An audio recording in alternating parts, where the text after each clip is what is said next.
आज का टॉपिक बहुत ही इंटरेस्टिंग है। हम लोग जानते हैं कि कोई लड़का किसी लड़की के पीछे क्यों भागता है। तो आज हम इसका मेन रीज़न जानते हैं कि आखिर कैसे होता है। Let's start. तो आज हम देखते हैं कि मेल रिप्रोडक्शन या नर जनन क्या होता है।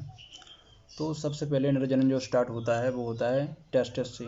तो मनुष्य के शरीर में एक जोड़ी टेस्टिस पाए जाते हैं जिनकी संख्या 2 होती है, जिन्हें हम हिंदी में वृषण भी कहते हैं। इनके चारों ओर एक छोटी सी परत होती है जिसे एपिडाइमिस परत कहते हैं।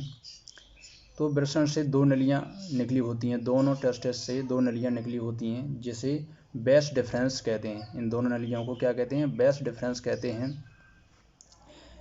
और यहीं से पेशाब की जो पेनिस होता है हमारा, तो इसी पेनिस से पेशाब की नली भी जुड़ी होती है और इसी पेनिस से हमारे जहाँ से शुक्राणु जाते हैं जिन नलियों से, वो नलियाँ भी जुड़ी होती हैं। तो यहाँ पर एक प्रोस्टेट ग्लैंड पाई जाती है। प्रोस्टेट ग्लैंड का काम ये होता है कि जब शुक्राणु निकलते हैं तो ये पेशाब के रास्ते को बंद कर देती है प्रोस्टेट ग्लैंड। और जब पेशाब निकल रहा होता है तो ये बेस डिफरेंस के जो ये रास्ते हैं इनको बंद कर देती है। तो प्रोस्टेट ग्लैंड का काम होता है जब पेशाब आ रही है तो पेशाब को निकालना, और शुक्राणु को रोकना, इस नलियों में जो शुक्राणु है उनको रोकना, और जब शुक्राणु आ रहे हैं तो पेशाब को रोकना। ये प्रोस्टेट ग्लैंड का काम होता है। तो हमारे टेस्टिस में ही टेस्टोस्टेरोन हार्मोन बनता है। इसी हार्मोन से शुक्राणु का निर्माण होता है जो बच्चा पैदा करने के लिए ज़रूरी होता है। शुक्राणु सफ़ेद कलर का होता है जो बदबूदार भी होता है। तो शुक्राणु की कुछ आकृति इस प्रकार की होती है।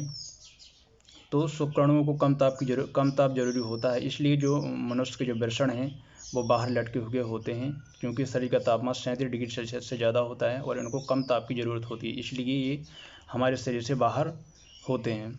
तो 12 से 13 साल की उम्र में लड़कों में टेस्टोस्टेरोन हार्मोन बनने लगता है और इसी हार्मोन से शुक्राणुओं का निर्माण होता है। शुक्राणुओं का जो जीवन काल होता है वो 20 मिनट का होता है। एक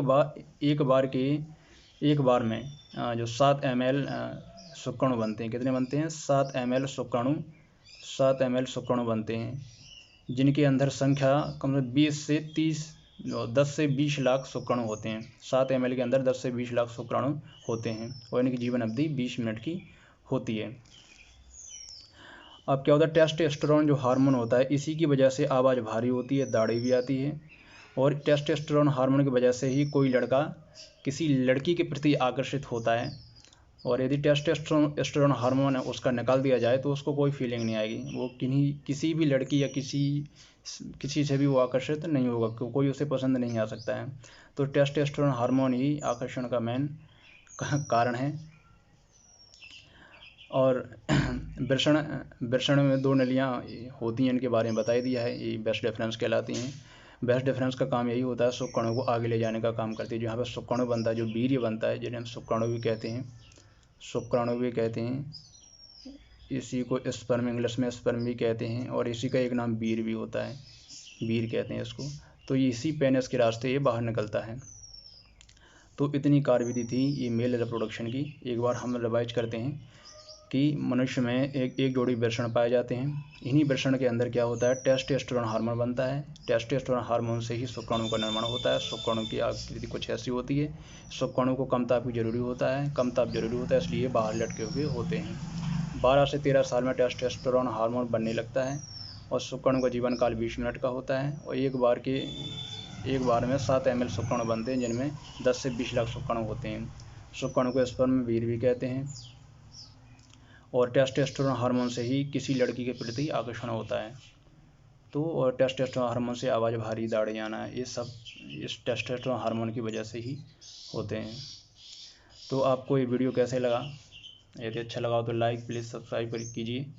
थैंक यू।